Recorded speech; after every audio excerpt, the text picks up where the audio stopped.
സംസ്ഥാനത്തെ ഇടതുഭരണം മാറണമെന്നും അതിന് കോൺഗ്രസ് പാർട്ടി വേഗത്തിൽ ചടുലമായി രംഗത്തിറങ്ങണമെന്നും ആഹ്വാനം ചെയ്ത് ബിഗ് ബോസ് മലയാളം വിജയിയും സംവിധായകനുമായ അഖിൽ മാരാർ ഫേസ്ബുക്കിലിട്ട കുറിപ്പ് ചർച്ചയായിരിക്കുകയാണ്.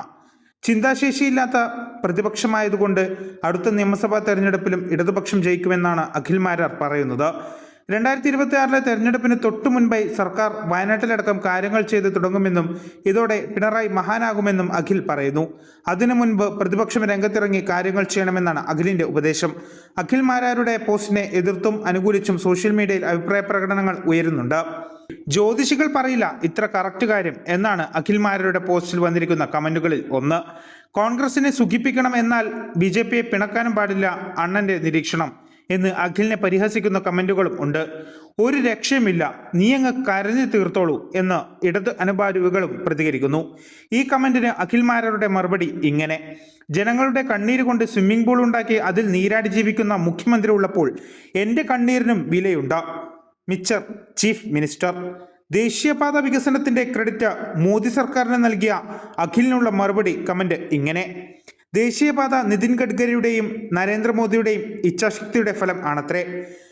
അങ്ങനെയെങ്കിൽ 2015 ദേശീയപാത അതോറിറ്റി ഇവിടുത്തെ ഓഫീസും പൂട്ടി ഇവിടെ ഒന്നും നടക്കില്ല എന്നും പറഞ്ഞ് ഡൽഹിക്ക് തിരിച്ചുപോയത് എന്തിനായിരുന്നു? ഹൈവേ വരുന്നതിൽ കേന്ദ്രമന്ത്രി നിതിൻ ഗഡ്കരി അടക്കം കേരളത്തെ പുകഴ്ത്തുന്നുണ്ട്. കാശ് കോടികൾ കേരളം മുടക്കിയിട്ടുമുണ്ട്. ഒട്ടനവധി തടസ്സം മാറിക്കടന്നുകൊണ്ട് സ്ഥലം ഏറ്റെടുപ്പ് പൂർത്തിയാക്കിയിട്ടുമുണ്ട്. അഖിൽ മാരാറിന് LDF എന്നാൽ എന്തോ വല്ലാത്ത കുശുമ്പാണ് എന്ന് പഴയ ഓരോ പോസ്റ്റും കണ്ടാൽ അറിയാം. എന്തോ വിദ്യാകിരണം എന്നോ മറ്റോ പോസ്റ്ററിറക്കി ആകെ നാറിയതാണ് ഒരിക്കൽ എന്നാണ് മറ്റൊരു പ്രതികരണം. കിറ്റിൽ വീണ കേരളം ആണോ ഇപ്പോൾ അനുഭവിക്കുന്നത്? എൻ്റെ അഭിപ്രായത്തിൽ ഒരു തവണ കൂടി LDF അധികാരത്തിൽ വരണം, എന്നിട്ട് എല്ലാവരും നല്ലോണം ഒന്നും കൂടി അനുഭവിക്കണം എന്നാണ് അഖിൽ മാരാറിൻ്റെ പോസ്റ്റിന് പിന്തുണമായ ഒരു കമൻറ്റ്. ഇടതുപക്ഷം ഇനിയും കേരളത്തിൽ വന്നാൽ ഞാൻ എൻ്റെ സ്വത്തുക്കൾ വിറ്റ് തമിഴ്നാട്ടിൽ സ്ഥലം വാങ്ങി അവിടെ താമസിക്കും. അല്ലെങ്കിൽ 5 വർഷം കഴിഞ്ഞാൽ കേരളം വലിയൊരു കടക്കിണിയിലാകുന്നത് നോക്കി നിൽക്കേണ്ടി വരും.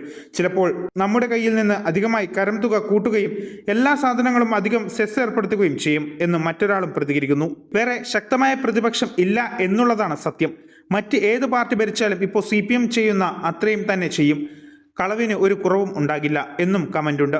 സർക്കാർ മാറേണ്ടെന്നും മുഖ്യമന്ത്രി മാറിയാൽ മതിയെന്നുമാണ് ഒരു കമൻറ്റ്. എന്തൊക്കെ പറഞ്ഞാലും ഈ സർക്കാർ വികസനം കൊണ്ടുവരുന്നുണ്ട്. താങ്കൾ പറഞ്ഞതുപോലെ ഒരു പാഡ് റോഡ് പാലം ഉദ്ഘാടനത്തിന് കാത്തു കിടക്കുന്നു. അതൊക്കെ നേട്ടമാണ്. ആഭ്യന്തരം മാത്രമാണ് മോശം. അടുത്ത തവണ പിണറായി അല്ലാതെ വേറെ ആരെങ്കിലും CM ആകണം.